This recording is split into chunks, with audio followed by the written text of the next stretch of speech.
Well, I'm going to give you a few words about Jim.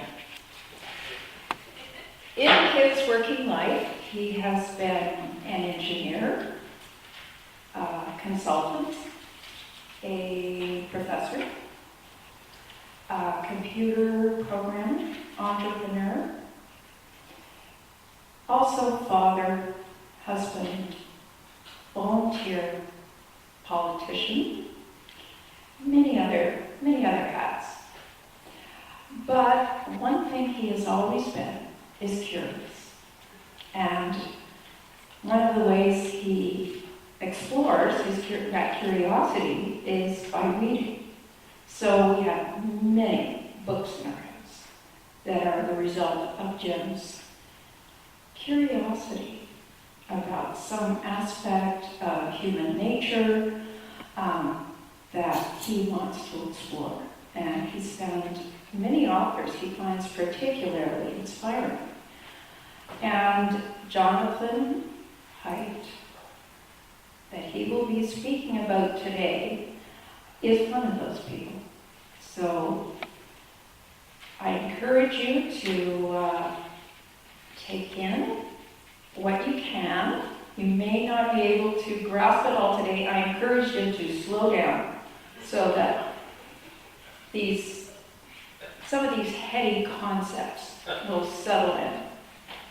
So, a rational look at rationality.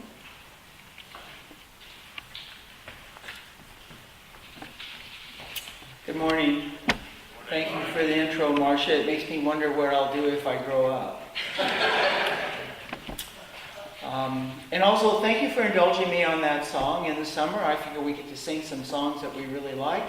And you can decide for yourself whether this is a song about hope for the world or just a comment on Vancouver's weather today. This morning, I'd like to explore with you where our values come from. How do we determine what's right and wrong? As Unitarians and humanists, we take great pride in our rationality. Most of us even regard those who disagree with us as irrational. But is there a rational basis for value judgments? Where do our value judgments come from? Can we say anything scientific about either our values or the processes which produce them? And it turns out there is a science of values. That science has produced some results which are relevant to our understanding of our own value convictions and our attempts to apply our values in pursuit of a better world. This field is called moral psychology, and a major contributor to the science as well as popularizer of its results. It's Jonathan Haidt. Most of the findings I'll be presenting this morning come from his book, The Righteous Mind, which is a sequel to his equally interesting book, The Happiness Hypothesis. So, what do we know about our thinking ability? We know that humans are the result of a multi-stage evolutionary process, and there are different layers of the brain which develop during these different stages. The most recent parts of the human brain are the reasoning and control processes. These only developed recently because they require language. And language developed sometime between 40,000 and 2 million years ago, which is relatively recent evolutionarily. While amazing and unique, our reasoning processes are only release 1.0. They are single-tasking, and there are still bugs in our reasoning and planning processes. On the other hand, our automatic thinking processes have been refined over 3 billion years. They are multitasking. We can breathe, digest, and sweat all at the same time. They run all the complex processes taking place in our bodies and our emotions with little or no conscious thought. What is the relationship between these controlled and automatic processes? Is our reasoning in charge with veto and override authority over our automatic behavior? In part, yes, but certainly not perfectly. Potato chips, anyone? Jonathan Haidt has summarized this complex relationship with a metaphor of an elephant and rider. We have a couple images here as well as on the cover of the order of service. The rider is our conscious, controlled thought. The elephant is everything else. The rider is an advisor or servant, not a king, president, or a charioteer with a firm grip on the reins. As I was driving here this morning, I was thinking that while my rider was having a conversation with my wife, it was the elephant driving the car. And did a pretty good job. Where do values come from? The first two common answers to the question of how children come to know right from wrong, or where does morality come from, are nature and or nurture. Is a moral compass inherent, or do you have to be carefully taught? Some theorize that children, as their minds develop, figure out right from wrong. Just as they learn to understand their physical world, they also learn to understand right from wrong. And when they're very young, they make mistakes about the physical world. They think that a taller glass has more water than the fatter, shorter one.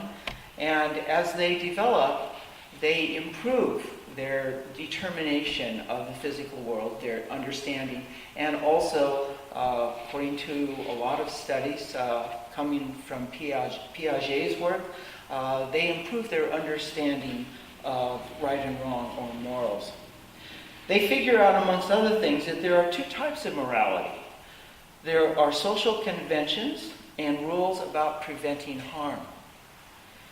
And to test whether something that seems wrong, for example, not wearing your uniform to school, the test is whether something like that would be right or be okay if the teacher said it was okay.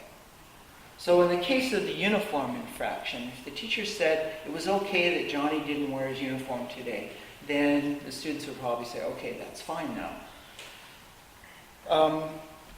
However, pushing another child off a swing would be viewed, even by a child, as wrong, even if the teacher said it was okay. Studies were conducted where children were presented with moral dilemmas and asked to explain why something was good or bad.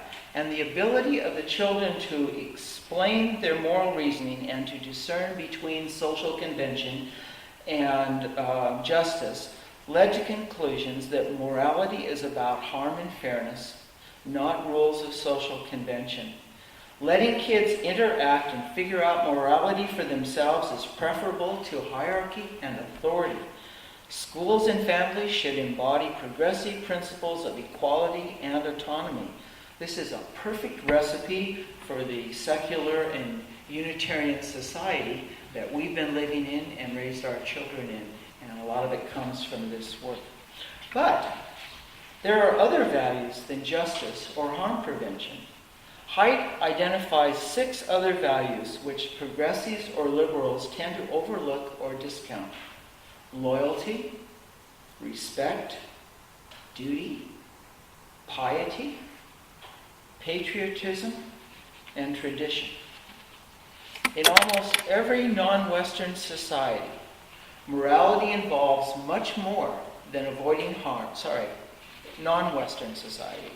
Morality involves much more than avoiding harm, and their moral practices about food, sex, dress, and family rules all have a great deal to do with loyalty, respect, duty, piety, patriotism, and tradition. Furthermore, even secular Western cultures see moral significance in food and sex. Liberals who may laugh at conservative sexual hang-ups and their support for traditional roles for women may be obsessed with the morality of free range, free trade, natural, local, and genetic aspects of the foods they eat. International differences in moral values are highly correlated with how a society balances the needs of individuals versus groups. Most societies place the needs of groups and institutions first, while Western societies emphasize the needs of the individual. Where the needs of the individual are paramount, harm is the central morality. In societies placing the group above the individual, and amongst conservatives, other values like loyalty, respect, duty, piety, patriotism, and tradition are more important. So who's making moral judgments? The metaphor of the elephant and rider to explain our behavior raises another dimension of the question. Where do our moral judgments come from? Do they come from the emotions ruling the elephant or the rational analysis of the rider? And the science of psychology has sought to answer this question. There's three possibilities that have been put forward. Going back to Plato, it was said that reason ought to be the master and source of values and morals. Hume said that reason is and ought to be the servant of the passions. So that is, the elephant is in charge. And Thomas Jefferson suggested a middle ground that both reason and sentiment are and ought to be independent co-rulers. They would each have their realms in which they operated. So these alternative views, basically, whether it's the elephant or the rider making moral decisions, have been tested scientifically. And think about it, how would you design a scientific experiment to test such a question? One approach is to present the subject with a moral situation, ask whether an action is right or wrong, and then ask about reasons for the decision to determine if the reasons are the basis of the decision, or are they just rationalizations for an emotional decision. So for straightforward moral dilemmas, for example, should a man steal a drug to save his wife's life? The subjects had no problem making their decisions and their reasons consistent.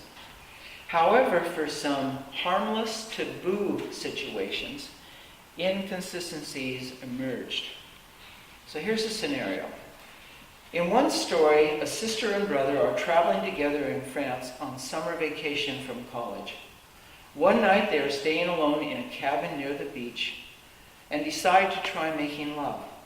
They both use birth control to be safe. They decide not to do it again, but keep that night as a special secret between them, which makes them even closer to each other. So what do you think? Was it wrong for them to have sex?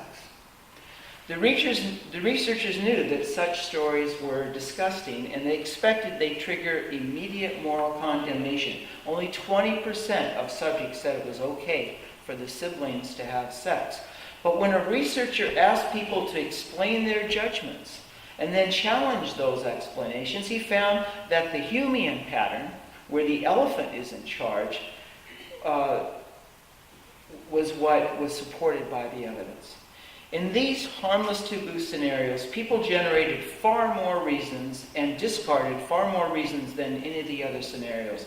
They seemed to be flailing around, throwing out reason after reason, rarely changing their minds when the researcher proved that their latest reason was not relevant. Here's from a transcript of one interview about the incest story. Was it wrong for them to have sex? The subject, yeah, I think it was wrong. The experimenter, and I'm trying to find out why. What is it? What do you think is wrong with it? Let's see. Let me think about this. How old were they? The experimenter. They were college age, around 20 or so. I don't know. It's just not something you're brought up to do. It's just not. Well, I mean, it wasn't. I assume most people aren't. I just think that you shouldn't. I don't know. I guess my reason is just that you're not brought up to it. You don't see it. It's not. I don't think it's accepted. That's pretty much it. That's pretty much it. You wouldn't say anything you're not. You wouldn't say anything you're not brought up to see is wrong. Would you? For example, if you're not brought up to see women working outside the home, would you say that it makes it wrong for women to work? Oh gosh, this is hard. I really am. I mean, there's no way I could change my mind, but I just don't know how to show what I'm feeling, what I feel about it. It's crazy. In this transcript and in many others, it's obvious that people were making a moral judgment immediately and emotionally. It was the elephant. Reasoning was merely the servant of the passions. And when the servant failed to find good arguments, the master did not change his mind. And one of the descriptions I like of the writer is the lawyer and press officer for the elephant. In Haidt's first few years at the University of Virginia, he conducted several experiments to test the Jeffersonian dual process, where both the elephant and the writer are involved, where gut and rational mind share the job of formulating moral judgments. He asked people to make judgments under conditions that strengthened or weakened one of those processes. For example, social psychologists often ask people to perform tasks while carrying a heavy cognitive load, such as holding the number 7250475 in mind. Or while carrying a light cognitive load, such as remembering just the number 7. So carrying this load partially disables the writer, and then they can look at the decision process. If performance suffers while people are carrying the heavy load, then we can conclude that controlled thinking, such as conscious reasoning, is necessary for that task. If carrying that cognitive load makes it harder, that means it was the writer or your conscious rationality doing the task. But if people do fine on the task regardless of the load, then we can conclude that automatic processes such as intuition and emotion are sufficient for performing that task. The question was simple. Can people make moral judgments just as well by carrying a heavy cognitive load as when carrying a light one? The answer turned out to be yes. There was no difference between conditions, no effective cognitive load. Several different stories produced the same outcome. Haidt tried another manipulation. He used a computer program to force some people to answer quickly before they had time to think. And he forced other people to wait 10 seconds before offering their judgment. If rational thought processes played a role in the moral decision-making, the quick answers would be incomplete or inconsistent, but they weren't. The faster, non-rational process was making the decisions. You might wonder on what basis the elephant makes these moral decisions. Haidt presents an image of the elephant constantly evaluating everything it sees as to whether it likes or dislikes it. These preferences are the result of the elephant's genetic inheritance, the result of evolutionary influences combined with the elephant's life experiences, including parental teaching. I quite like Haidt's view of the nature-nurture dichotomy. He views our genetic inheritance as a first draft of our behavior patterns, which is edited by life's experiences.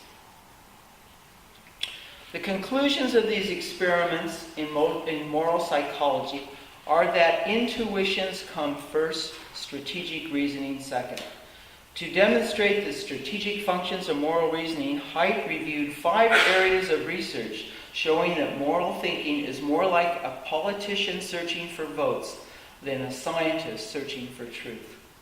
First, we are obsessively concerned about what others think about us, although much of the concern is unconscious and invisible to us.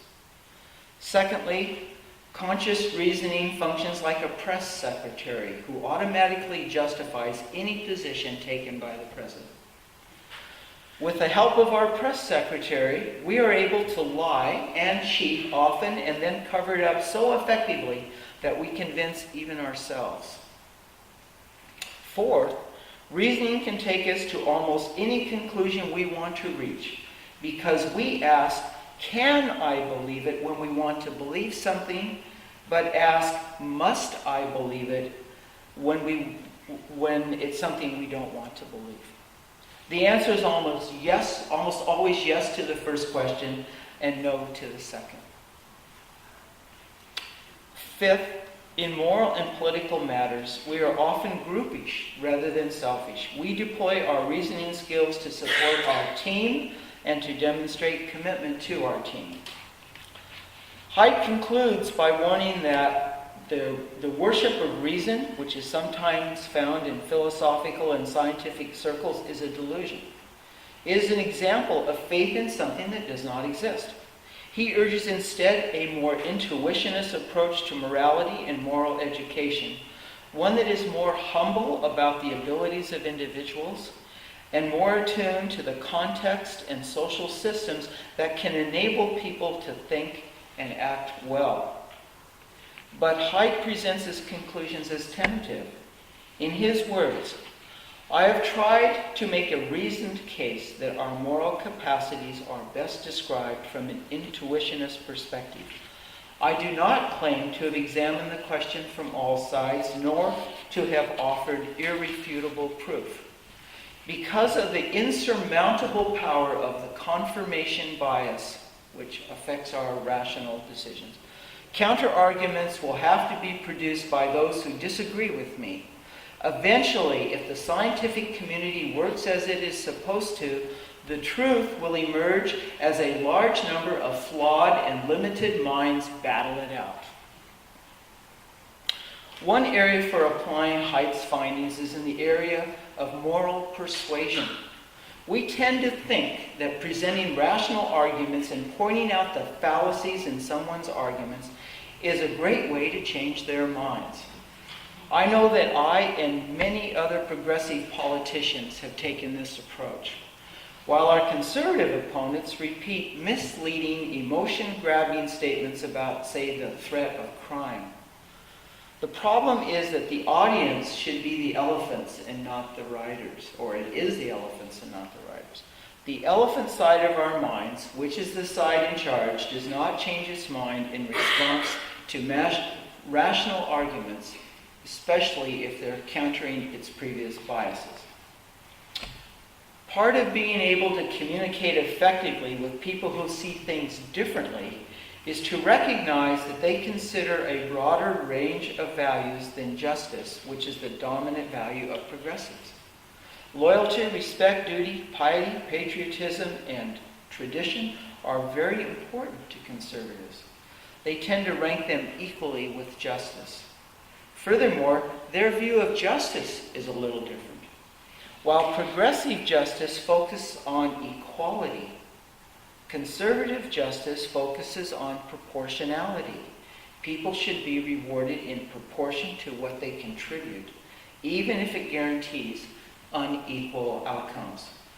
Proportionality is behind the right's seeming obsession with free riders and slackers. And we should sort out whether we really want equality independent of individual contributions, or if we are able to accommodate and maybe co-opt this concern in a less rabid fashion. Conservatives and progressives also start with different visions of society, and these different views play out in every election. So I'd like to describe the two visions of society. The first is the Millian from John Stuart Mill. First, imagine a society as a social contract invented for our mutual benefit. All individuals are equal and all should be left as free as possible to move, develop talents, and form relationships as they please. The patron saint of a contractual society is John Stuart Mill, who wrote in On Liberty that the only purpose which power can be rightfully exercised over any member of a civilized community against his will is to prevent harm to others. Mill's vision appeals to many liberals and libertarians.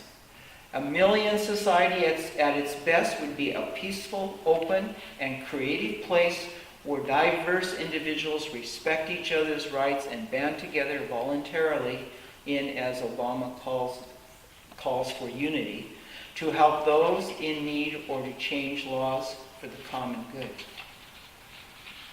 The other view of society is from Durkheim.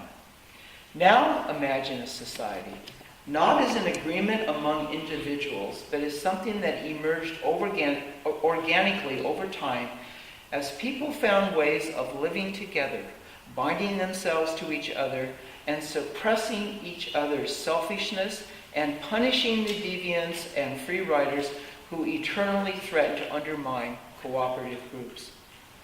The basic social unit is not the individual, it is the hierarchically structured family which serves as a model for other institutions.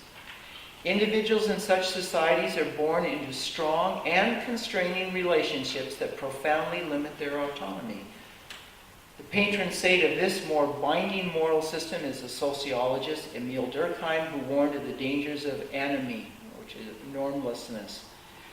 A Durkheimian society at its best would be a stable network composed of many nested and overlapping groups that socialize, reshape, and care for individuals who, if left to their own devices, would pursue shallow, carnal, and selfish pleasures.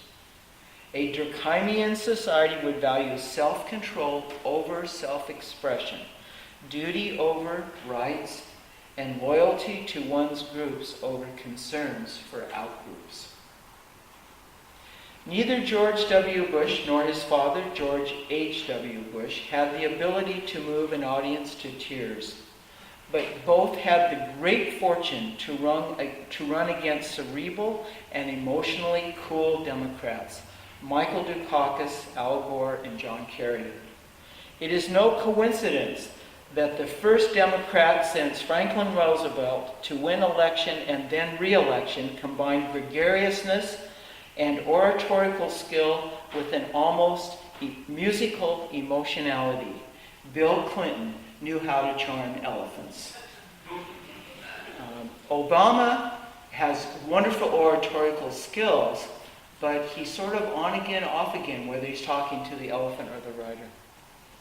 I've only covered parts of part 1 and 2 of Height's The Religious Mind, which follows his book, The Happiness Hypothesis.